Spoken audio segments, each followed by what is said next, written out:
আল্লাহ রাব্বুল আলামিন মূসা আলাইহিস সালাতু ওয়াস সালামকে বললেন, হে মূসা, তুমি যেই কথা বললে, আমার যে বান্দা আমার কাছে পছন্দনীয়, যাকে আমি পছন্দ করি না, যার ঠিকানা জাহান্নাম হয়ে গেছে, এমন একজন মানুষকে তুমি দেখতে চাও। কিন্তু হে মূসা, আমি তো তোমাকে দেখাতে পারবো না, কারণ তখন এই পৃথিবীতে আমার অসংখ্য বান্দা রয়েছে, যেই বান্দাগুলো হাজার অন্যায় করে, হাজারো পাপ করে, হাজারো হারাম কাজে লিপ্ত হয়ে যায়, আমি আল্লাহর নাফরমানিমূলক কাজ করে, তারপর আমি স্রষ্টা, আমি রব, আমি আল্লাহ, আমার ওই বান্দার সমস্ত গুনাহগুলোকে আমি আল্লাহ গোপন রেখে দিয়েছি, কখনো মানুষের কাছে প্রকাশ করি নাই। আজকে যদি তোমাকে ওই বান্দাকে দেখিয়ে দিই, তাহলে তুমি জানতে পারবে ওই ব্যক্তি, ওই বান্দা আমি আল্লাহর কাছে একজন নিকৃষ্ট বান্দা, যার ঠিকানা জাহান্নাম হয়ে গেছে। তুমি দেখতে পারবে, কারণ সে হাজার অন্যায় করে, হাজার পাপ করে, হাজার হারাম কাজ করে, কিন্তু তার পাপগুলোকে আমি আল্লাহ সাত্তারুল উয়ুদের চাদর দ্বারা ঢেকে রেখেছি, কখনো মানুষের সামনে প্রকাশ করে দেয় নাই। আজকে যদি আমার পাপটা আপনারা দেখতে পেতেন, আমি গোপনে যে সমস্ত অন্যায় করি, প্রত্যেকটা মানুষের কম বেশি অন্যায় হয়, যদি আপনার পাপগুলো সমাজের মানুষ দেখতে পেত, আপনার প্রতি বলের মানুষের মহব্বত থাকতো নাকি? কখনো থাকতো না। আল্লাহ যদি আমার অপরাধগুলো, আমার পাপগুলো যদি সমাজ ওপেন করে দিত, তাহলে আপনারা আমাকে ইমাম হিসেবে মানতেন না। কিন্তু আল্লাহ দয়াময় এতটা বেশি, এত মহব্বত আল্লাহ বান্দাকে করে, বান্দা হাজার অন্যায় করে, হাজার পাপ করে আল্লাহ গোপন রেখেছে, কখনো সমাজ আল্লাহ প্রকাশ করে দেয় নাই, বলে সুবহানাল্লাহ। এটাই হচ্ছে আমাদের স্রষ্টা রব।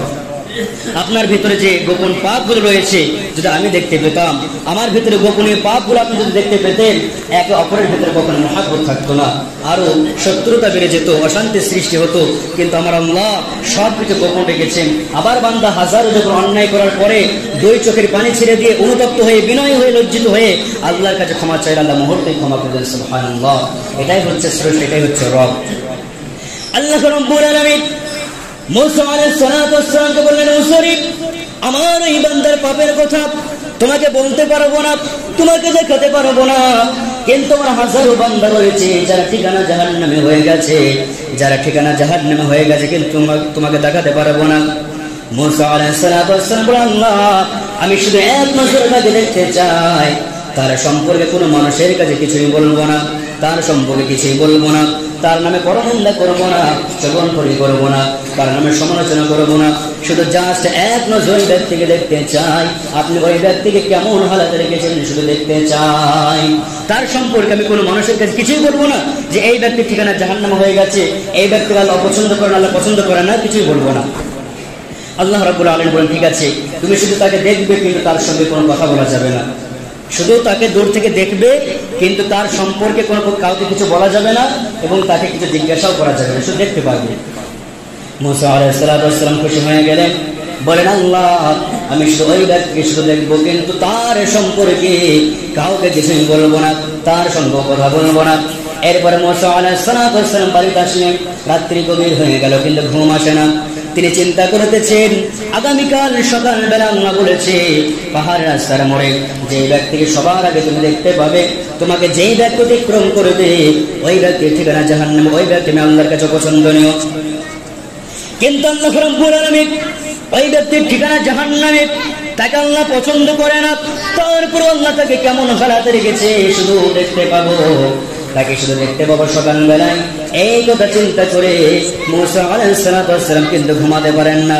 রাত্রি শেষ হয়ে গেল, সকাল হয়ে গেল, তিনি পাহাড় রাস্তার মোড়ে দাঁড়িয়ে রয়েছেন, অপেক্ষা করতেছেন, ওয়েট করতেছেন তাকে দেখার জন্য। দীর্ঘক্ষণ পরে একজন ব্যক্তি গুটি গুটি পায়ে মূসা আলাইহিস সালাতু ওয়াস সালামের সামনে আসলেন, তিনাকে অতিক্রম করলেন। পয়গম্বর মূসা তার দিকে তাকালেন, মাথা থেকে পা পর্যন্ত তাকালেন, তাকানোর পরে সঙ্গে সঙ্গে দৃষ্টি সরিয়ে নিলেন।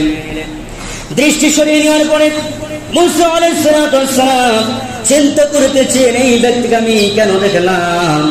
কারণ এই ব্যক্তিকে আমার আল্লাহ স্রষ্টা পছন্দ করেন না, এই ব্যক্তির ঠিকানা জাহান্নাম হয়ে গেছে। নিশ্চয় এই ব্যক্তি আল্লাহর নাফরমানিমূলক এত কাজ করেছে, জমিনে এত অন্যায় করেছে, এত পাপ করেছে, যার কারণে আমার আল্লাহ এই ব্যক্তিকে সরাসরি জাহান্নামী মানুষ বলে ঘোষণা করেছে। এই ব্যক্তিকে আমি কেন দেখলাম? কিন্তু শরীরে অস্থিরতার সৃষ্টি হলো, তিনি অস্থির হয়ে যান, শরীরে আরাম পান না, তৃপ্তি পান না। এই ব্যক্তিকে কেন দেখলাম? কিছুক্ষণ পরে মূসা আলাইহিস সালাম আবার সঙ্গে সঙ্গে তুর সাইনে চলে গেলেন, পাহাড় উপরে বললেন।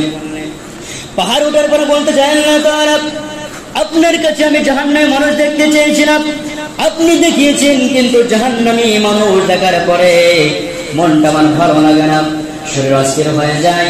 ওই ব্যক্তিকে কেন দেখলাম? আমার শরীরে অস্থিরতা কাজ করে, মনটা ভালো লাগে না, মনে তৃপ্তি পেলাম না।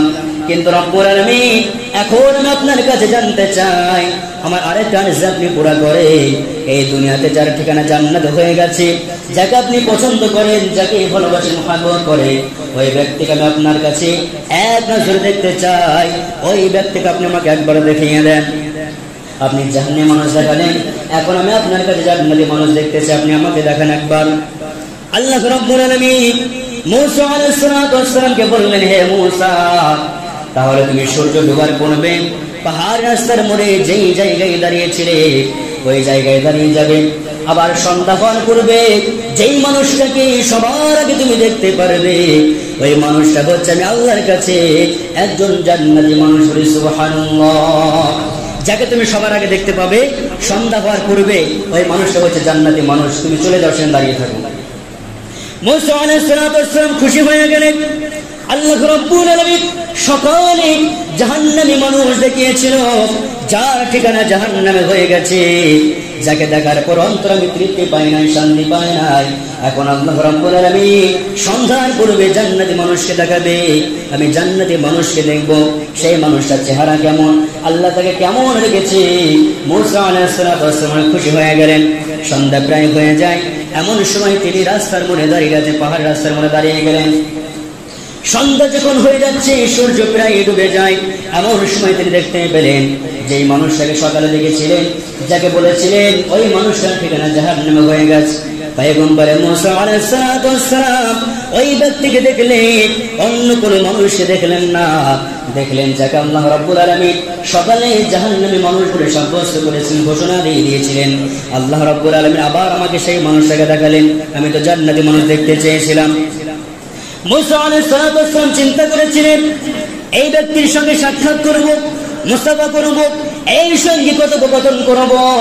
কিন্তু যখন দেখলেন এই ব্যক্তি সেই জাহান্নামী মানুষ, তার দিক থেকে সঙ্গে সঙ্গে দৃষ্টি সরিয়ে নিলেন।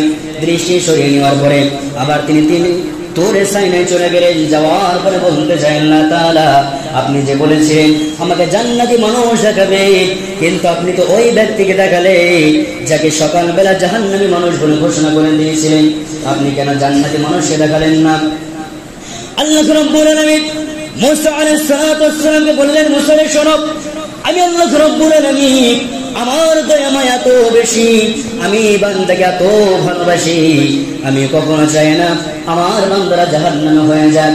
আমি আল্লাহ প্রথমে জান্নাত বানিয়েছিলাম, এরপরে জাহান্নাম বানিয়েছিলাম, আমি কখনো চাই না আমার বান্দারা জাহান্নামমুখী হয়ে যাক। হে মূসা, তুমি শোনো, সকালে যেই বান্দাকে দেখেছিলে ওই মানুষটা তোমাকে অতিক্রম করার পরে কোথায় গিয়েছিলে তুমি কি জানতে চাও? মূসা আলাইহিস সালাম বললেন, আল্লাহ তাআলা ওই মানুষটা কোথায় গিয়েছিল আপনি আমাকে একটু বলে দেন। আল্লাহ রাব্বুল আলামিন বলেন, মূসা রে শোনো, ওই মানুষটা তোমাকে অতিক্রম করার পরে একদম পাহাড়ি জায়গায় চলে গেল, যাওয়ার পরে সঙ্গে সঙ্গে সিজদায় পড়ে গেল, মাথাটা নত করে দিয়ে চোখের পানি ছেড়ে দিয়ে সিজদায় পড়ে রইল। আর বলল, আল্লাহ তাআলা সারাটা জীবন অন্যায় করেছি, যেই দিন থেকে বালেগ হয়েছি সেই দিন থেকে আজ পর্যন্ত অন্যায় করে করে জীবনটা নাপাক করে ফেলেছি, অপকর্ম করে করে জীবনটা বরবাদ করে ফেলেছি। ও রব্বুল আলামিন, কতই না তোমার নাফরমানি করেছি, কতই না হারাম কাজে লিপ্ত হয়েছি, কত অশ্লীল কাজ করেছি, যেই কাজ করলে তোমার সন্তুষ্ট হবে আমার জীবনে সেই কাজগুলো সবচাইতে বেশি। আল্লাহ তাআলা আমি আপনার কাছে ক্ষমা চাই। আমি শুনেছি আপনার নামটা গফফার, আপনার নামটা রহমান। আল্লাহ তাআলা আমি আপনার কাছে ক্ষমা চাই, আপনি আমাকে ক্ষমা করে দেন। এইভাবে আমার বান্দা প্রায় সন্ধ্যা পর্যন্ত কান্না করেছে, চোখের পানি ফেলে। হে মূসা, আমি তোমাকে ঘোষণা দিলাম সকালবেলায় ওই বান্দার ঠিকানা জাহান্নামে, আর সন্ধ্যার পূর্বে ঘোষণা দিলাম ওই বান্দার ঠিকানা জান্নাতি বলে ঘোষণা করে দিলাম। বলি সুবহানাল্লাহ। তাহলে আমি আল্লাহ সকালবেলায় এটাকে জাহান্নাম বলে ঘোষণা করতে পারি। আবার যদি ক্ষমা চাই, তাওবা করে, মাফ চাই, ইস্তিগফার করে, আমি আল্লাহ মুহূর্তেই বান্দাকে জান্নাতি বলে ঘোষণা করে দিতে পারি। এজন্য একটু চিন্তা করা দরকার। জীবনে এত অন্যায় করেছি, এত পাপ করেছি, এত হারাম কাজ করেছি।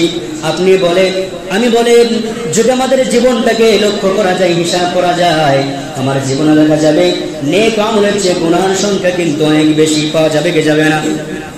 একটু লক্ষ্য করে দেখেন।